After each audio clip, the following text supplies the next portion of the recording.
नमस्कार दोस्तों, देवकुल एकेडमी पे मैं देव आपका हार्दिक स्वागत करता हूं। आशा करता हूं आप सभी स्वस्थ, मस्त और ज़बरदस्त होंगे और बेहतर तरीके से अपनी पढ़ाई कर रहे होंगे। रोज़ाना की तरह आज भी हम करंट अफेयर के 10 महत्वपूर्ण प्रश्नों के बारे में चर्चा करेंगे और बेहतर तरीके से इनका रिवीजन करेंगे।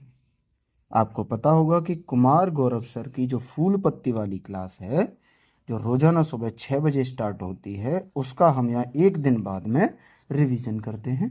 तो बहुत बेहतरीन तरीके से इसका रिवीजन कराया जाता है। ये कोशिश की जाती है कि आपको क्लास में ही याद करा दिया जाए। और आप अगर चैनल पे नए हैं तो चैनल को सब्सक्राइब जरूर करें और बेल आइकन को प्रेस करें ताकि आगे आने वाली वीडियो का अपडेट मिल सके आपको सबसे पहले। इसी के साथ शुरुआत करता हूं मैं आज की क्लास की। ऑर्बिटिंग नाव की अंतरिक्ष में सबसे अधिक उपग्रह रखने वाले शीर्ष 10 देशों की सूची में भारत को कौन सा स्थान मिला है? तो इसमें भारत को 6वां स्थान मिला है और इसमें जो प्रथम स्थान पे है वो आपका यूएसए। भारत को इसमें 6वां स्थान मिला है और प्रथम स्थान पे इसमें आपका यूएसए है। वहीं बात करें खो खो विश्व कप 2025 का विजेता कौन है, तो इसमें भारत विजेता बना है और भारत मेल और फीमेल दोनों में विजेता कौन बना है? ये आपका भारत ही विजेता बना है। आगे बात करें कि इसका शुभंकर क्या था, तो तारा और तेजस इसका शुभंकर था।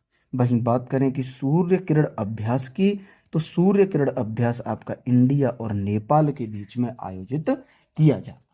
क्लियर? अगले पे चलें कि WHO द्वारा मलेरिया मुक्त प्रमाणित होने वाला अमेजन क्षेत्र का पहला देश कौन सा है? तो ये अमेजन क्षेत्र का पहला देश है तुम्हारा सूरीनाम, और सूरीनाम को WHO ने मलेरिया मुक्त घोषित कर दिया। तो ये तुम्हें याद रखना है कि सूरीनाम को WHO ने मलेरिया मुक्त घोषित कर दिया है और ये अमेजन क्षेत्र का पहला देश है। बात करें WHO की, तो WHO की जो स्थापना है वो 7 अप्रैल 1948 को WHO की स्थापना हुई थी। WHO के हेडक्वार्टर की बात करें तो इसका हेडक्वार्टर जेनेवा स्विट्जरलैंड में है, ये भी आपको याद रखना है। फिर आपसे पूछ ले कि इसके वर्तमान हेड कौन है, तो वर्तमान हेड इसके डॉक्टर टेड्रोस हैं, जो आपको याद रखना। आगे बात करें कि विश्व में सर्वाधिक जैव विविधता कहाँ पाई जाती है, तो अमेजन वर्षा वन में पाई जाती है। और ये अमेजन वर्षा वन कहाँ स्थित हैं, तो ये आप हमें कमेंट में बताएंगे। ठीक है। आगे आपसे बात करें कि विश्व मलेरिया दिवस कब मनाया जाता है, तो 25 अप्रैल को विश्व मलेरिया दिवस मनाया जाता है। क्लियर? अगले सवाल पे चलते हैं कि जुलाई 2025 के लिए संयुक्त राष्ट्र सुरक्षा परिषद का अध्यक्ष कौन नियुक्त हुआ है, तो इसका अध्यक्ष आपका पाकिस्तान बना है जुलाई 2025 के लिए। बात करें कि ब्रिक्स का 10वां पूर्ण सदस्य, तो वो आपका इंडोनेशिया बना है। ब्रिक्स का 10वां पूर्ण मेंबर कौन बना है, तो वो आपका इंडोनेशिया बना है। पीएम ने दक्षिण तटीय रेलवे के मुख्यालय की आधारशिला कहाँ रखी है, तो ये इन्होंने विशाखापट्टनम में दक्षिण तटीय रेलवे की आधारशिला रखी है। ये भी प्रश्न आपका महत्वपूर्ण है। आगे आपसे बात करें कि नई खोजों के साथ कौन सा देश लिथियम भंडार वाला दुनिया का दूसरा शीर्ष देश बना है, तो ये आपका बना है चीन। चीन लिथियम भंडार में दुनिया का दूसरा सबसे बड़ा देश बन चुका है। आगे आपसे बात करें टाइगर क्लॉ अभ्यास की, तो ये आपका इंडिया और यूएसए के बीच में आयोजित होता है टाइगर क्लॉ अभ्यास। यहां तक क्लियर? अगले प्रश्न पे चलें कि पीएम मोदी अपनी 5 देशों की यात्रा में सबसे पहले किस देश पहुंचे, तो ये सबसे पहले पहुंचे थे आपके कहां पे, तो आपको याद रखना है कि ये सबसे पहले पहुंचे थे घाना। जो पीएम मोदी हैं अपनी 5 देशों की यात्रा में सबसे पहले घाना पहुंचे थे।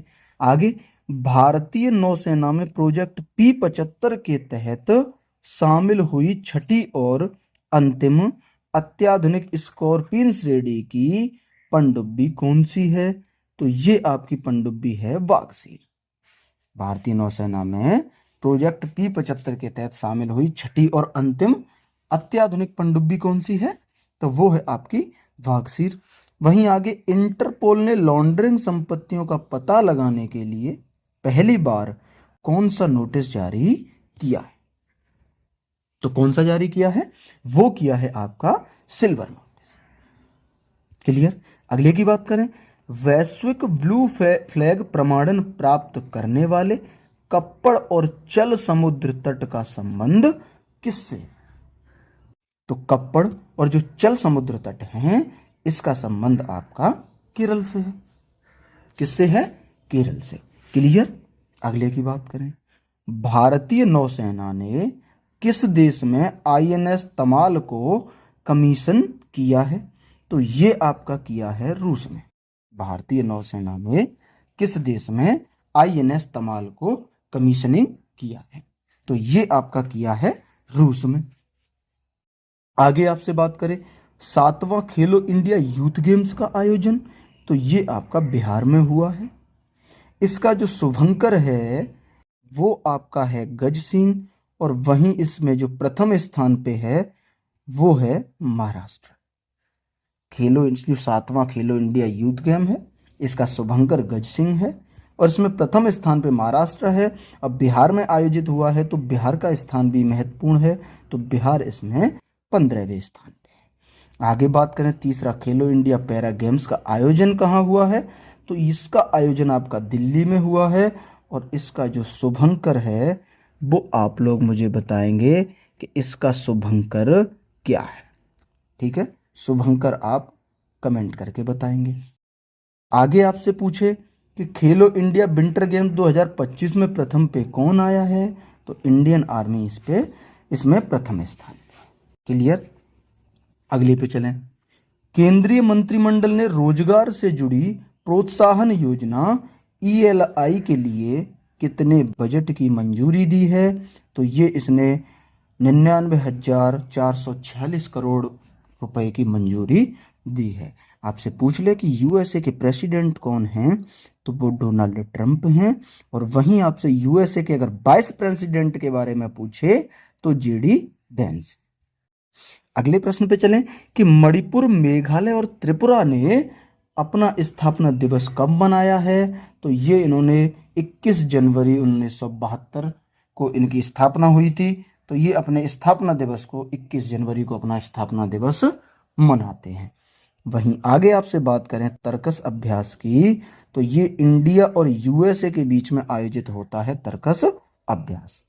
वहीं पहली बार एशिया के बाहर कबड्डी विश्व कप, ये आपका हुआ है UK में। एशिया के बाहर पहली बार कबड्डी विश्व कप कहाँ हुआ है? तो ये आपका इंग्लैंड में हुआ है। अगले की बात करें, केंद्रीय कैबिनेट ने नई राष्ट्रीय खेल नीति 2025 को मंजूरी दी है। यह किस नीति की जगह लेगी? तो ये जगह लेगी वर्ष 2001 की जो नीति थी उसकी। तो ये याद रखना है। एडेलमैन ट्रस्ट बैरोमीटर 2025 में भारत को कौन सा स्थान मिला है? तो इसमें भारत को आपका तीसरा स्थान मिला है, ये तुम्हें याद रखना है।